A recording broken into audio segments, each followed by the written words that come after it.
Do you make a distinction between sex and gender? Yes, sir. Okay. Explain that. Do you think there are more than two sexes? I believe that there's a definition for intersex as well that I want to acknowledge. But sex is assigned at birth. I'm just trying to understand. I'm thoroughly confused. So you're born, I'm talking about biology, male, female, and what else? Tell me if I'm wrong, folks, but this makes no sense. A U.S. senator asks a direct question about gender. How many are there? And the person speaking for a major organization can't give a clear answer. The response wanders, definitions keep changing, and a simple question turns into a tangle of qualifiers. This exchange isn't about theatrics or tone. It's about how a basic question on gender leads to anything but a basic explanation, and why that confusion sits at the heart of today's debate. Else.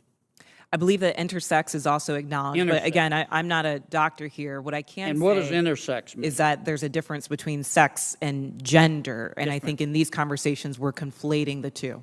Well, but I want to start with sex, okay? There's male, there's female. When a baby's born, before the baby has had time to even have a sense of self, there's male, female, and intersex. There's a third sex. I believe that is true, but I would defer to Dr. Lopez as I'm not a physician. Okay. And how many genders are there? I think the gender is expansive, and the definitions are always growing. Today I can tell you, I talk to young people that talk about non-binary as... More than 5? I think the gender is not a binary, is what I'm trying to say. Are there more than 5 genders? I'm just trying to understand. Are there more than 5 genders? Well, I mean, I think that there was a time where women wearing pants didn't feel like it was appropriate for their gender, and yet I'm wearing pants today. I think that there are ways that we express our gender that are expansive. Are there more than 5? I wouldn't subject myself to naming how many genders there are, but what I can say is that gender is a reflection. Number? Excuse me? There's an infinite number of genders? I think depending on your culture, there are a lot of different genders that exist. And I can also say that it's a term that's evolving. If you look at young people today, they really don't lean into the binary of only woman and man. So I think that it's incumbent upon us not to legislate on this, but create space for them to explore what their identities are, what their gender identities are. All right. Let's get back to athletics. I think I understand what you're saying. There are 3 sexes. Male, female, and intersex. I believe that to be true, but again, I'm not a physician. And there are an infinite number of genders, because gender is a mental state. Gender is about expression, and I think that there are a variety of ways that you can express your gender. Okay, so there's infinite number. All right, let's go back to the biology. Male, female, boy, girl, okay? Biologically, do males have an advantage over females biologically in sports? Again, I'm not a physician, and I can't speak to that. What's your real-world experience? It depends. I mean, there are some people who are born male that I'm faster than if I were to sprint against them, and some that I'm not.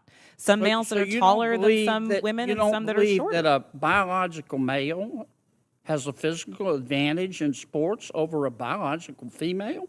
Not as a definitive statement. Give me an example. Well, no, I don't think.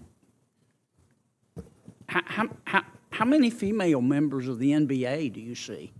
Well, I can say that, there's been this news article about men that think that they could beat Serena Williams in tennis, right? That they think that they could actually score a point on her. And it's just not the case. She is stronger than that. What's your experience, Ben? Male, female? Both Serena and Venus lost to the 203rd ranked male tennis player, which they're phenoms for women. My experience, my husband, he swam at University of Kentucky as well. In terms of accolades and in terms of national ranking, I was a much better swimmer than him. He could kick my butt any day of the week without trying. Okay. I just think, Ms. Robinson, I'm trying to understand where you're coming from. I think you lose a lot of credibility when you don't concede that a biological male has physical advantages over a biological female. I mean, I just think that's a proven fact, and you really hurt your credibility. I understand you want the world to be a better place. I do too, and I don't think people ought to be discriminated against because of an immutable characteristic. I don't. And I think that I think everybody ought to be free to be themselves. And what you do in your bedroom or what I do in my bedroom with a consenting adult is nobody's business. But if what I do in my bedroom with a consenting adult, if I decide I want to tell somebody's child about it, then other people have rights too. And I think parents have rights. And I think biological females have rights to be able to compete fairly in sport, in sports. So I really think you hurt your credibility when you refuse to acknowledge that biological males have an advantage over biological females. It kind of makes me wonder about all your testimony. I'm focusing on one thing in this exchange. The definition of gender. I hear John Kennedy ask a direct question. How many genders are there? And I listen closely to the response. I'm not looking for commentary or philosophy.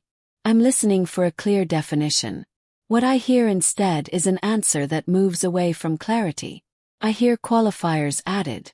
I hear the definition broaden and shift. I notice that what should be a straightforward explanation becomes abstract and difficult to pin down.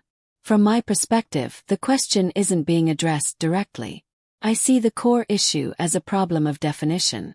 If gender is being discussed in policy, law, and public life, I expect it to be defined in a way that's consistent and understandable. When I hear the explanation change shape as it's being given, I see why confusion exists. I'm not reacting to tone or intent here. I'm reacting to substance. I'm watching a basic question lead to a complex answer. And to me that signals that the concept itself isn't settled. When definitions aren't stable, agreement becomes harder, not easier. That's why this moment stands out to me. I see it as an example of how a simple question about gender reveals a deeper lack of clarity in the way the topic is framed. And from where I stand, that lack of clarity is exactly why this debate keeps resurfacing. If you value clear, topic-focused breakdowns like this, I'd appreciate it if you subscribe to the channel and share this video so more people can follow the discussion without the noise.